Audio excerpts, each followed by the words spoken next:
رسول اللہ صلی اللہ علیہ وسلم نے فرمایا کہ مجھ پر جھوٹ مت بولو، کیونکہ جو مجھ پر جھوٹ باندھے وہ دوزخ میں داخل ہو۔ صحیح بخاری حدیث نمبر 106۔ رسول اللہ صلی اللہ علیہ وسلم نے فرمایا کہ جو شخص مجھ پر جھوٹ باندھے گا وہ اپنا ٹھکانہ جہنم بنا لے۔ صحیح بخاری حدیث نمبر 107۔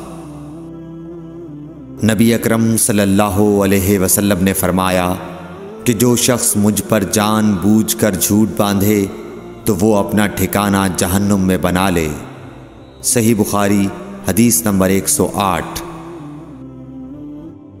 رسول اللہ صلی اللہ علیہ وسلم نے فرمایا کہ جو شخص میرے نام سے وہ بات بیان کرے جو میں نے نہیں کہی تو وہ اپنا ٹھکانہ جہنم میں بنا لے۔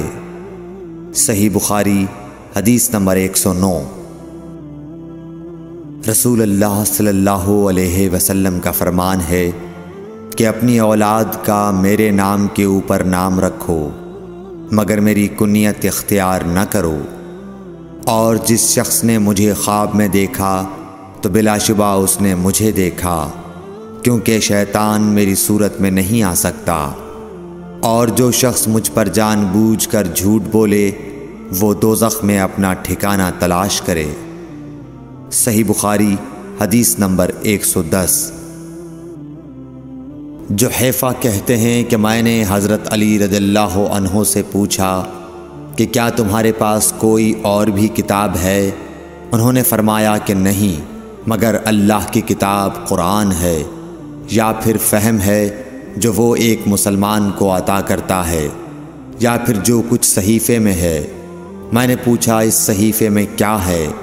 انہوں نے فرمایا دیت اور قیدیوں کی رہائی کا بیان ہے، اور یہ حکم کہ مسلمان کافر کے بدلے قتل نہ کیا جائے۔ صحیح بخاری حدیث نمبر 111۔ قبیلہ خزاعہ کے کسی شخص نے بنو لیث کے کسی آدمی کو اپنے مقتول کے بدلے میں مار دیا تھا۔ یہ فتح مکہ والے سال کی بات ہے۔ رسول اللہ صلی اللہ علیہ وسلم کو یہ خبر دی گئی۔ آپ نے اپنی اونٹنی پر سوار ہو کر خطبہ پڑھا اور فرمایا کہ اللہ نے مکے سے قتل یا ہاتھی کو روک لیا۔ امام بخاری رحمۃ اللہ علیہ فرماتے ہیں اس لفظ کو شک کے ساتھ سمجھو۔ ایسا ہی ابو نعیم وغیرہ نے القتل اور الفیل کہا ہے، ان کے علاوہ دوسرے لوگ الفیل کہتے ہیں۔ پھر رسول اللہ صلی اللہ علیہ وسلم نے فرمایا کہ اللہ نے ان پر اپنے رسول اور مسلمانوں کو غالب کر دیا، اور سمجھ لو کہ وہ مکہ کسی کے لیے حلال نہیں ہوا، نہ مجھ سے پہلے اور نہ آئندہ کبھی ہوگا، اور میرے لیے بھی صرف دن کے تھوڑے سے حصے کے لیے حلال کر دیا گیا تھا۔ سن لو کہ وہ اس وقت حرام ہے، نہ اس کا کوئی کانٹا توڑا جائے نہ اس کے درخت کاٹے جائیں، اور اس کی گری پڑی چیزیں بھی وہی اٹھائے جس کا منشا یہ ہو کہ وہ اس شے کا تعارف کرا دے گا۔ تو اگر کوئی شخص مارا جائے تو اس کے عزیزوں کو اختیار ہے دو باتوں کا، یا دیت لیں یا بدلہ۔ اتنے میں ایک یمنی آدمی ابو شاہ نامی آیا اور کہنے لگا یہ مسائل میرے لیے لکھوا دیجئے۔ تب آپ نے فرمایا کہ ابو فلاں کے لیے یہ مسائل لکھ دو۔ تو ایک قریشی شخص نے کہا یا رسول اللہ مگر اذخر، یعنی اذخر کاٹنے کی اجازت دے دیجئے، کیونکہ اسے ہم گھروں کی چھتوں پر ڈالتے ہیں یا مٹی ملا کر اور اپنی قبروں میں بھی ڈالتے ہیں۔ یہ سن کر رسول اللہ صلی اللہ علیہ وسلم نے فرمایا کہ ہاں مگر اذخر۔ صحیح بخاری حدیث نمبر 112۔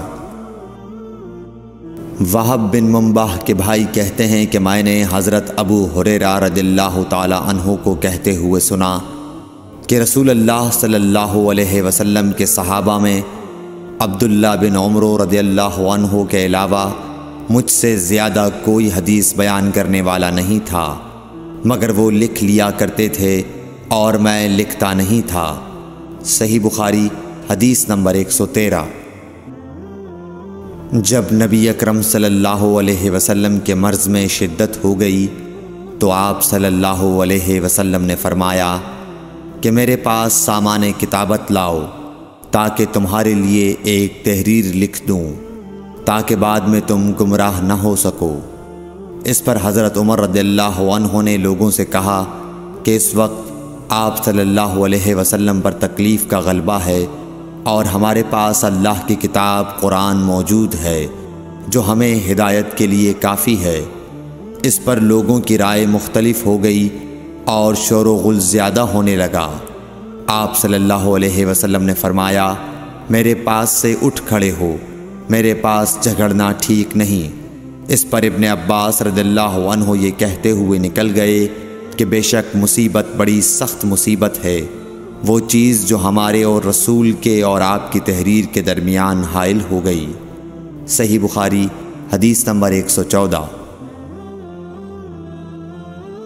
ایک رات نبی کریم صلی اللہ علیہ وسلم نے بیدار ہوتے ہی فرمایا کہ سبحان اللہ، آج کی رات کس قدر فتنے اتارے گئے ہیں اور کتنے ہی خزانے کھولے گئے ہیں۔ ان حجرے والیوں کو جگاؤ کیونکہ بہت سی عورتیں جو دنیا میں باریک کپڑا پہننے والی ہیں وہ آخرت میں ننگی ہوں گی۔ صحیح بخاری حدیث نمبر 115۔